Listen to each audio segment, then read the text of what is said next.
দেখেন আপনারা এখানে আবাদ করছেন, এটা হইলো রড মিনিকেট, ঠিক আছে না?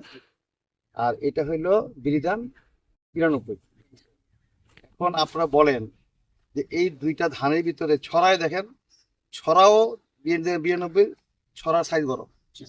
এখানে ধানের যে অ্যারেঞ্জমেন্ট যেটা আছে, যেটা সাজানো আছে, এই সাজানো গাঁথুনি যেটা, এটা কিন্তু খুব ঘন।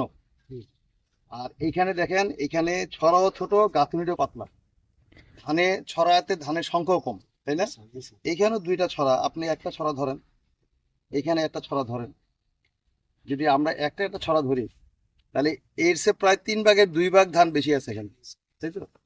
আর এখানে যে ধান আছে, এই ধানটা বেশিরভাগ হইলো মরা, ওইটা বাদ। তার মানে এখান থেকে প্রায় আরো 30% দানা বাদ যাবে, কিন্তু এইটাতে হয়তো একটা দুইটা দানা বাদ যাবে। তাহলে আগামীতে যদি আমরা জাতগুলা করি, তাহলে কোনটা আমাদের করা উচিত? তাহলে এটা কোন জাত? এটা হইলো রড মিনিকেট। একটু আপনারা এখন দুইজন এখানে আছেন, আমাদের কর্মকর্তাগণ আছেন, আমাদের অন্যান্য কৃষক বৃন্দ আছেন, আপনারা দয়া করে এই কথাগুলো একটু বলবেন যে আমরা রড মিনিকেট কেন করবো। যদি আমাদের রড মিনিকেট করলে আমাদের ধান ফলন কম হয়, আমাদের যদি বাজার মূল্য কম হয়, তারপর যদি আমাদের কি বলে এটাকে ধানের গুণগত মানও খারাপ থাকে, তাহলে আমি কেন এটা বেশি দামে করি? এটা তো হাইব্রিড, আর এখান থেকে কোনো করা যাবে, বীজ রাখা যাবে না। আর আপনি আমাদের কাছে এই বিয়ানের বীজ রাখা যাবে। আগামীতে এই বিষয়গুলো একটু বুঝায় কিছু বলতে হবে।